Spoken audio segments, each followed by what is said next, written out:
হাদিস শরীফে বর্ণিত যে হুজুর সাল্লাল্লাহু আলাইহি ওয়াসাল্লাম ফরমায়াছেন, যদি আল্লাহ তাআলা ব্যতীত অন্য কাউকে সেজদা করার আদেশ থাকতো, তাহলে নারীদেরকে আদেশ করতাম যে তারা যেন নিজ নিজ স্বামীকে সেজদা করে। স্বামী সেবায় তাই নারীকে পূর্ণ মর্যাদা। পৃথিবীর ইতিহাসে সেই সকল মুসলিম নারীগণ স্বামী সেবা ও সতীত্ব গুণে চিরস্মরণীয়। তাদের মধ্যে রহিমার পবিত্র নাম স্বর্ণ উজ্জ্বল। হযরত রহিমা আলাইহিসসালাম ধীরে ধীরে যৌবনে পদার্পণ করলেন। তার গুণ গরিমার কথা সারা দেশে ছড়িয়ে পড়েছে।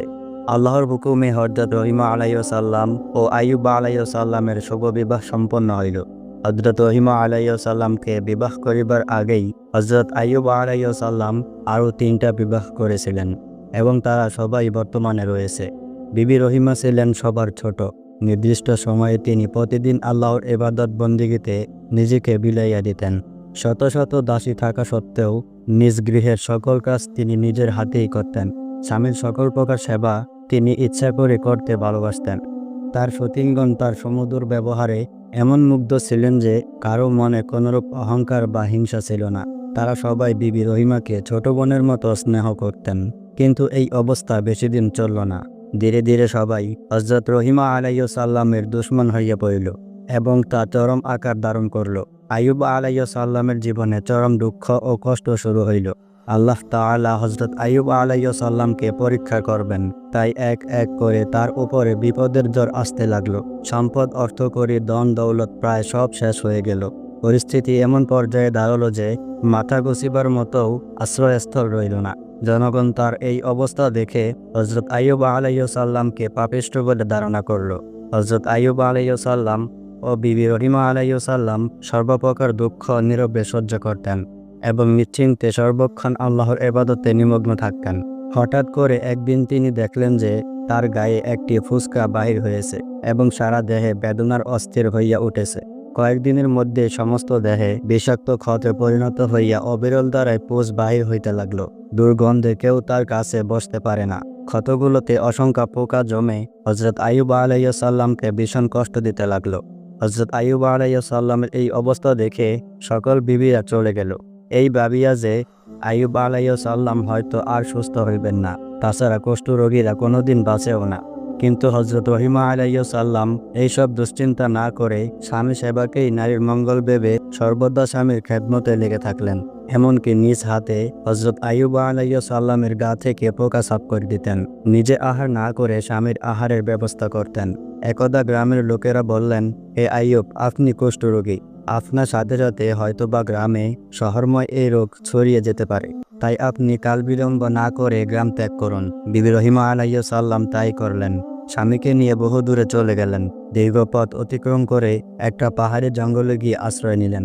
একদা হযরত আইয়ুব আলাইহিসসালামের দেহ হইতে 2টি পোকা পড়ে গেল। তিনি পোকা দুটিকে সযত্নে তুলে পুনরায় ক্ষতনস্থলে বসিয়ে দিলেন এবং বলিলেন যে, আল্লাহ তাআলা তোমাদের আহার আমার দেহের মধ্যে উৎপন্ন করে দিয়েছে। একবার বিবি রহিমা আলাইহিসসালাম সারাদিন ঘুরে কোনো কাজের সন্ধান না পেয়ে ফেরার পথে এক ধনীর গৃহে প্রবেশ করে বললেন, আমাকে কিছু কাজ দিন আর তার বিনিময়ে কিছু আহার দিন। মহিলাটি দুষ্ট প্রকৃতির ছিল, তাই সে বলল, তোমার মাথায় কেশগুলো বড় সুন্দর, যদি তা কেটে আমাকে দিতে পারো তাহলে অবশ্যই তোমাকে আহার দিব। হযরত রহিমা আলাইহিসসালাম বললেন, স্বামীর অনুমতি ছাড়া তা কি করা সম্ভব? তাছাড়া আমার রুগ্ন স্বামী আমার এই লম্বা কেশ ধরে উঠা বসা করে থাকেন। কিন্তু ইহাতেও মহিলার মন নরম হইল না বিদায় বিবি রহিমা আলাইহিসসালাম চুল কেটে দিতে বাধ্য হলেন। সেই দিন গৃহে আহারের কিছুই ছিল না। তাছাড়া খাদ্যের অভাবে স্বামীর অকালে মৃত্যু ঘটতে পারে।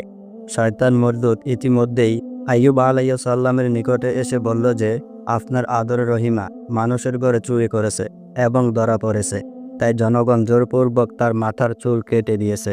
প্রকৃতপক্ষে রহিমা আলাইহিসসালাম প্রথম থেকেই আপনার অমঙ্গল কামনা করে আসতেছে। বলতে বলতে রহিমা আলাইহিসসালাম স্বামীর আহার হাতে করে গৃহে উপস্থিত হইলেন।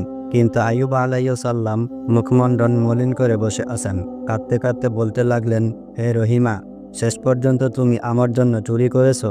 লোকেরা তোমার মাথার চুল কেটে দিয়েছে। বিবি রহিমা আলাইহিসসালাম চুপ হয়ে দাঁড়িয়ে রয়েছে, তার চোখ বেয়ে অশ্রু। হে স্বামী আমার, আপনি ক্ষুধার যন্ত্রণায় ভীষণ কষ্ট পাবেন। সারাদিন ঘুরেও কোনো প্রকার কাজ না পেয়ে অবশেষে শুধু আপনার জন্য মাথার কেশ বিক্রি করে আহারের ব্যবস্থা করেছি। হযরত আইয়ুব আলাইহিসসালাম জানতেন যে বিবি রহিমা আলাইহিসসালাম কখনো মিথ্যা বলতে পারেন না, তাই তিনি জমিনে সেজদায় পড়ে গেলেন এবং মহান আল্লাহর নিকট কেঁদে কেঁদে শিশু বাচ্চার ন্যায় ফরিয়াদ করতে লাগলেন, হে আল্লাহ, আমি কঠিন ব্যাধিতে ভুগতেছি। প্রায় দীর্ঘ 18 বছর অতিবাহিত হইল। তোমার দরবারে শুকরিয়া আদায় করতেছি যে তোমাকে ডাকার সুযোগ দান করেছ। তোমার যদি ইচ্ছা হয় তাহলে এর চাইতে আরও কঠিন শাস্তি আমাকে দাও, আমি নীরবে সহ্য করব। কিন্তু ধনির দুলালি আমার আদরের রহিমাকে আর কত কষ্ট দিবে। হে আল্লাহ, তুমি তো সর্বশক্তিমান। হযরত আইয়ুব আলাইহিসসালামের মোনাজাত কবুল হয়ে গেল। আল্লাহ তাআলা ফেরেশতাদের ডেকে বললেন, এবার তোমরা বলো, আমার আইয়ুব কৃত পরীক্ষায় কামিয়াব হইল কিনা। সকল ফেরেশতারা একই বাক্য স্বীকার করল যে, হে আল্লাহ, আমাদের বিশ্বাস হয়েছে যে হযরত আইয়ুব আলাইহিসসালাম সুখে দুঃখে সর্বদাই আপনার ইবাদত করবেন। অতঃপর আল্লাহর হুকুমে সেখানে পানির নহর জারি হয়ে গেল।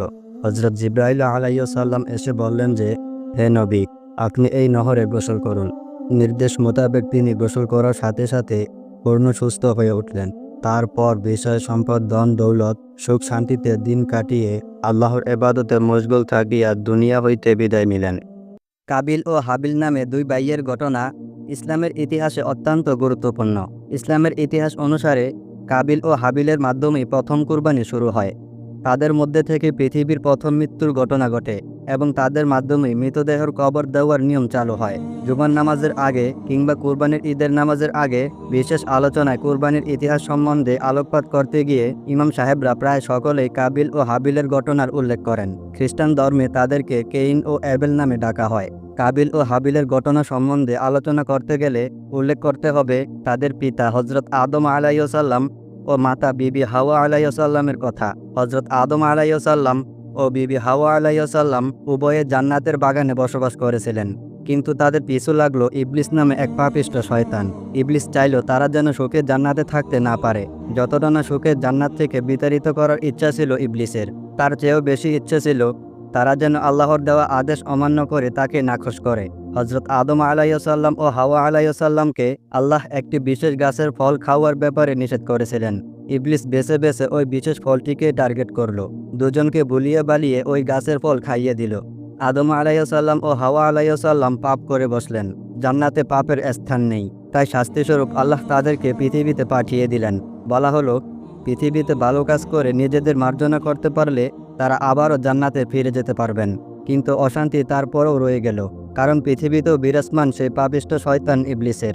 ইবলিস শয়তান তার শেষ চাওয়া হিসেবে আল্লাহর কাছ থেকে বিশেষ কয়েকটি ক্ষমতা চেয়ে নিয়েছিল। অভিশপ্ত হওয়ার আগে ইবলিস আল্লাহর অনেক ইবাদত করেছিল। এই ইবাদতের প্রতিদান স্বরূপ আল্লাহ তাকে তার চাহিদা অনুসারে এই ক্ষমতাগুলো প্রদান করেছিলেন। প্রাপ্ত ক্ষমতাগুলোর মধ্যে একটি হলো যে কোনো সময় বিশ্বের যে কোনো স্থানে সে অবস্থান করতে পারবে। সেই হিসেবে পৃথিবীতে চলে আসা তার জন্য তেমন কঠিন কিছু নয়। পৃথিবীতে আগমনের পর হযরত আদম আলাইহিসসালাম ও বিবি হাওয়া আলাইহিসসালামের সন্তান জন্ম হতে লাগলো। ধীরে ধীরে মানুষ বাড়তে লাগলো পৃথিবীতে, কিন্তু এখানে একটি সীমাবদ্ধতা থেকে গেল। আদম আলাইহিসসালাম ও হাওয়া আলাইহিসসালাম যেহেতু পৃথিবীর প্রথম মানবী, তাই তাদের পরের প্রজন্মে যত সন্তান জন্ম হবে তারা সকলেই হবে ভাই বোন। ইসলামী নিয়ম অনুসারে ভাই বোনের মাঝে কোনো বিয়ে হয় না। সেই হিসেবে এটি হতো পৃথিবীর শেষ মানব প্রজন্ম। এরপর মানবজাতি বিলুপ্ত হয়ে যেত। কিন্তু এখানে তো পুরো মানবজাতির অস্তিত্বের প্রশ্ন, তাই বিশেষ একটি ব্যবস্থার মাধ্যমে এর সমাধান করা হলো। বিবি হাওয়ার গর্ভে তখন সন্তান জন্ম নিত জোড়ায় জোড়ায়। প্রতি জোড়ায় একজন ছেলে আর একজন মেয়ে জন্ম হতো। একই জোড়ার ছেলে ও মেয়ে পরস্পর বিয়ে করতে পারবে না। বিয়ে করতে হলে ভিন্ন জোড়ার কাউকে করতে হবে। কাবিল ও হাবিল ছিল ভিন্ন জোড়ার, তাই তাদের ব্যাপারটি স্বাভাবিক নিয়মেই সমাধান হয়ে যায়। একজন আরেকজনের জোড়ার মেয়েকে বিয়ে করবে, কিন্তু এখানে একটি সমস্যা দেখা দিল। হাবিলের জোড়ার মেয়েটি তেমন সুন্দরী ছিল না, সেই তুলনায় কাবিলের জোড়ার মেয়েটি ছিল অনেক সুন্দরী। নিয়ম অনুসারে হাবিল অধিক সুন্দরী মেয়েটিকে পায় আর কাবিল পায় কম সুন্দরী মেয়েটিকে। কিন্তু কাবিল বেঁকে বসে, সে হাবিলের জোড়ার মেয়েটিকে বিয়ে করবে না, যেভাবেই হোক নিজের জোড়ার সুন্দরী মেয়েটিকে বিয়ে করবে। এমত অবস্থায় হযরত পিতা আদম আলাইহিসসালাম একটি মীমাংসা করলেন। তাদের দুজনকে আল্লাহর নামে কুরবানি দিতে বললেন। যার কুরবানি আল্লাহ গ্রহণ করবেন তার ইচ্ছায় জয়ী হবে। কার কুরবানি গৃহীত হলো আর কার কুরবানি গৃহীত হলো না তা কি করে বোঝা যায়? তখনকার কুরবানি এখনকার কুরবানির মতো ছিল না। সে সময় কোনো জিনিস কুরবানি দিলে আসমান থেকে আগুন এসে ওই জিনিসকে পুড়িয়ে দিত। কুরবানির বস্তুকে ভূমি থেকে উপরে কোনো স্থানে উপস্থাপন করা হতো। আকাশ থেকে আগুন এসে যদি বস্তুকে পুড়িয়ে দিত তাহলে বোঝা যেত আল্লাহ কর্তৃক কুরবানি গৃহীত হয়েছে। পিতা আদম আলাইহিসসালামের দেওয়া মীমাংসা অনুসারে তারা উভয়ে কুরবানির বস্তু উপস্থাপন করল আল্লাহর কাছে। হাবিল একটি সুস্থ ও মোটাতাজা দুম্বা উৎসর্গ করল, আর কাবিল তার কিছু সবজি ও শস্য উৎসর্গ করল। তখন সবজি ও শস্য কুরবানির জন্য উৎসর্গ করা যেত। আল্লাহ হাবিলের কুরবানিকেই কবুল করলেন। ওপর থেকে আগুন দিয়ে দুম্বাটিকে পুড়িয়ে দিলেন, কিন্তু কাবিলের শস্যকে কিছুই করলেন না। সে হিসেবে বিয়ের নিয়ম আগের মতোই রইল।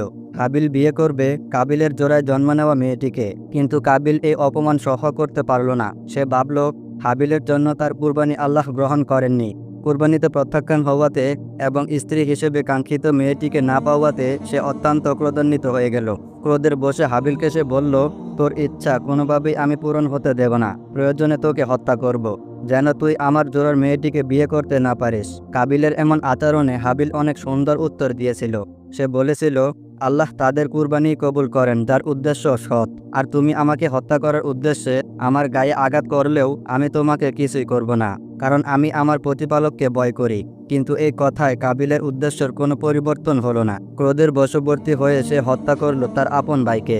এরপর কাবিলের মন গলে যায় এবং অনুভব করে, আহারে কত বড় ভুল করে ফেলেছি, নিজের ভাইকে নিজে মেরে ফেললাম, এর চেয়ে বড় পাপ আর কি হতে পারে। ভেতরে ভেতরে সে অনেক অনুতপ্ত হলো এবং নিজের অপকর্ম কিভাবে ডাকবে তা নিয়ে চিন্তিত হয়ে পড়ল। তখনও মৃতদের সৎকারের ব্যাপারে কোনো নিয়ম তৈরি হয়নি, কারণ এর আগে কোনো মানুষের মৃত্যু ঘটেনি। মৃত দেহটিকে নিয়ে কি করবে, এ নিয়ে যখন সে চিন্তায় মগ্ন, তখন দেখল একটি কাক তার ঠোঁট দিয়ে ঠুকরে ঠুকরে একটি গর্ত করলো।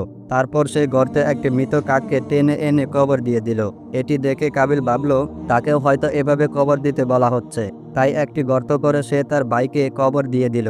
ইসলামের ইতিহাস অনুসারে এটিই ছিল মানবজাতির প্রথম কবর। কোনো কোনো উৎস থেকে জানা যায় কাক দুটি ছিল ফেরেশতা এবং এদেরকে আল্লাহই পাঠিয়েছিলেন যেন এদের দেখে কাবিল শিখতে পারে।